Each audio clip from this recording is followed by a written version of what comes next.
Kągi slepia politikų turto ir interesų deklaracijos? Tokia tema šiandien diskutuojam kartu su daktarė Aušra Maldeikienė, Algirdu Butkevičium bei Vitu Matuzu, parlamentarais. Pone Butkevičiu, tai vis dėlto į tą mūsų žiūrovo klausimą, kaip jūs atsakytumėt, ir Aušra papildė, kad Lietuvoje egzistuoja regresinė mokesčių sistema. Mes šiek tiek, aišku, nežinau, nei kaip pavadinti, šiek tiek išpučiam burbulus tų, kurių nėra. Reiškia, kiekviena pajamų ir turto deklaracija, kuri yra pristatoma mokesčių inspekcijai, ant kiekvienos pajamų ir turto deklaracijos turi būti mokesčių inspektorius parašas. Patikrinta turi būti, nes yra grąžinami tam tikri mokesčiai. Jeigu mokesčių inspektorius atlieka neatsakingai savo pareigas, aišku, jį gali atleisti mokesčių inspektorius. Ir jūs užtikrinat, kad viskas, kas kompiuteryje mums pateikiama, patikrinta? Taip, tu kitaip negali būti, nes tau nesugrąžins, jeigu tu pirkai kompiuterį, naudojasi tam tikrom mokestinėm lengvatom, netgi ir atsiunčia paskui dokumentą. Jeigu tavo deklaracija yra neteisingai užpildyta, tu turi ją vėl pakoreguoti, pataisyti ir vėl atsiųsti. Bet ar visą laiką taip yra? Aušra, jūs turite... Aš dirbau finansų ministru. Jūs buvote finansų ministru, bet Aušra tyrinėja kiekvieną... Gerai, palauk. Nenukrypkim. Bet buvo mano noras, kaip finansų ministru, pasakyti tą, ką Aušra iškėlė labai aktualų klausimą, kad tu lentelių nereikėtų daug gauti, kad tu nereikėtų, vos ne aukštąją matematiką tu turi baigti. Informacinės technologijos buvo kūriamos tokios, kad, pavyzdžiui, žmogus paprastas atėjęs nusipirkęs skalbimo mašiną, kuri kainavo 4000 litų. Taip?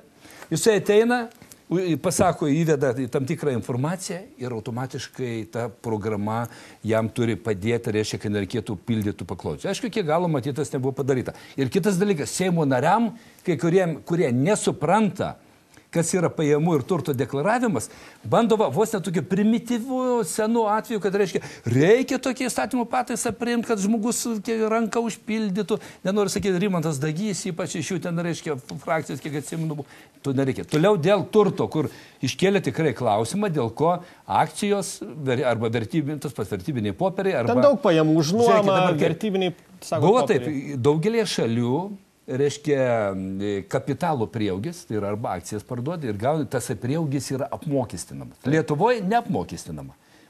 Iš pradžių buvo apmokestinama, paskui prie Vagnoriaus, kai buvo ministrų pirmininko, atrodo, 98 metais pasakė, reikia pritraukti investicijas, kad ateitų, reiškia, pirktų čia investuotojų nekilnojamą turtą, vienas dalykas. Tai čia yra labai daug spekulacijos.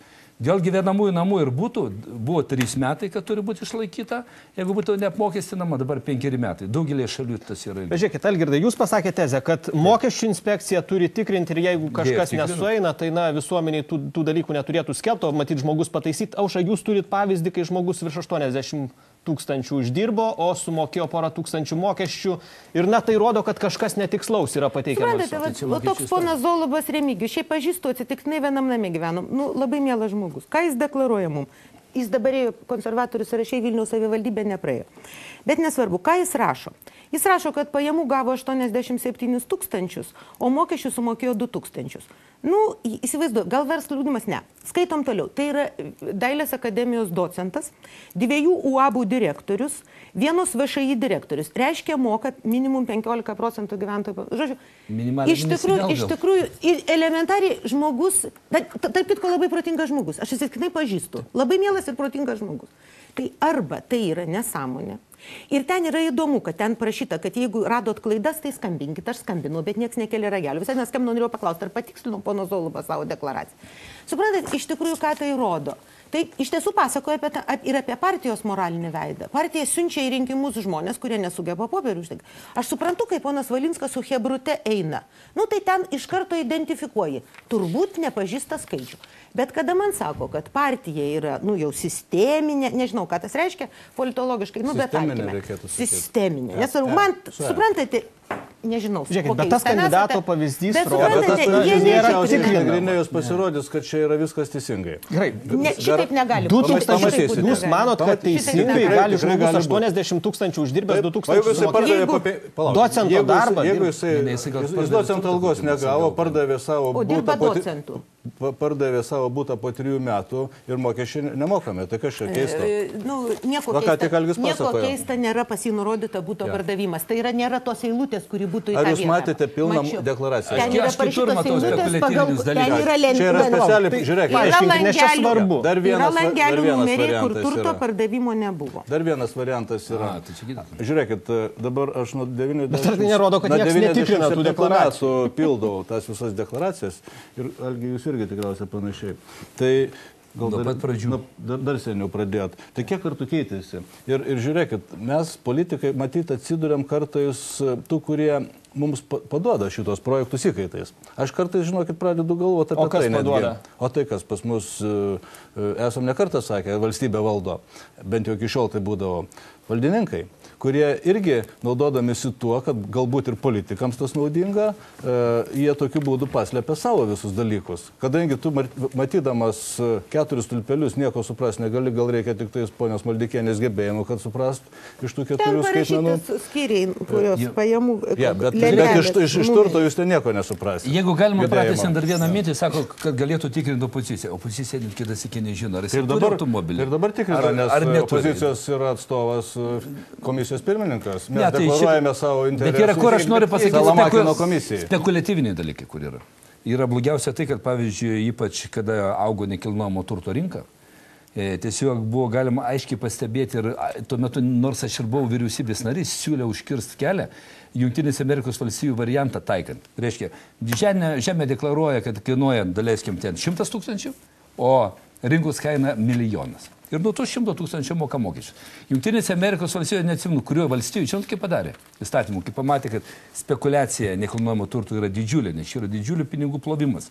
Jie įstatymė įvedė 20%, reiškia, mato, jeigu tu deklaruoji ne rinkos kainą, tau leidžia damokėti iš valstybės pusės 20% ir tavo turtą paima. Šveicarijoje toks įstatymas veikia. Irgi, Nereikia taip labai toliai. Dar labai nežinau, matot, ten, kur buvau, Šveicarijoje veikia toks Ponai, įstatymas. dėmesio į ekranus. Delfi. Nesąmonė, Taip pat deklaruosi, Delfi galite. skaitytojai galėjo atsakyti klausimą, ar jie skaito pateikiamas politikų ir pareigūnų deklaraciją. Štai šiai minutiai neskaitančių yra beveik 2 daugiau. O ką rodo tokia statistika? Jeigu sąžiningai, aš nelabai ją tikiu, ne ta prasme, kad, man atrodo, kad per daug užsirašė, kad skaito.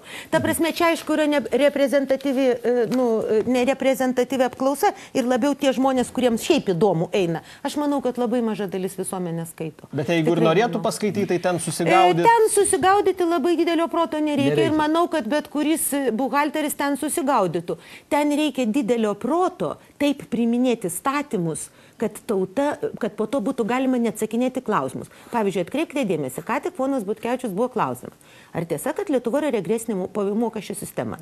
Ponas Butkevičius mums atsakinėjo visai kitą klausimą. Jūs girdėjote turbūt, taip? Jis mums pradėjo pasakoti, kad sunku ten sudeklaruoti, nes turtas ne ta forma. Todėl, kad Lietuva iš tikrųjų yra regresinė mokesčių sistema. Mokesčiai yra, ir valstybės išlaikymas yra užmesti ant žmonių su mažom pajamom. 48% Lietuvos gyventojų gauna. Čia tas pats klausimas. Jūs dėl to aš žinau, kad darbo pajamos yra didžiausia. Jūs tas deklaracijas... Gerai, bet dabar atsakykit, sutinkat, kad... Ir tai yra kas įdomu. Prie socdemų, aš turiu ir dokumentą, aš turiu nuorašą iš Finansų ministerijos. Socdemų laikais, tai yra kai Kirkilas sėdėjo valdžioje, buvo paruoštas progresinio pajamų apmokestinimo įstatymas. Bet kol jis nuėjo ten yra kokios 5 minutės ėjimo, taip, nuo Finansų ministerijos iki Seimo. Šitas progresinis pajamų apmokestinimo įstatymas virto progresinių darbo užmokesčio apmokestinimu. Ir kaip gazdina lietuvius? Lietuviams sako, jeigu įvesime progresinį apmokestinimą, tai atimsim iš to, kuris gauna algos 3000 ir duosim tam, kuris 800. Iš tikrųjų, problema yra tokia. Jie viską daro ir jeigu sužiūrėti jų visų Seimo narių, aš galiu pasakyti, ten apie 80 žmonių, kurie iš tikrųjų turi labai didelę dalį pajamų po šiai dienai. Ten kai kurie sėkmingai verslų verčiasi, nes yra verslo pajamos. Niekas tada jau nesuinteresuotas. Ne, tai be abejo, jie vaidina. Aš labai trumpai noriu pasakyti taip, čia nieko negalim paneigti, nesusitarim su koalicijos partneriais. Dabar vėl mes baigiam ruošti progresinių mokesčių įstatymo projektą, bet nuo visų pajamų ir pažiūrėsim. Dabar ponia Degutienė turi būti jūsų didžioji sąjunginė, nes jinai išbandysime ir pasitikrinsim. Dėkui. Aš jums galiu tą tekstą duoti. Ačiū žiūrovams uždėmesį, iki susitikimo rytoj be 8:30 iki.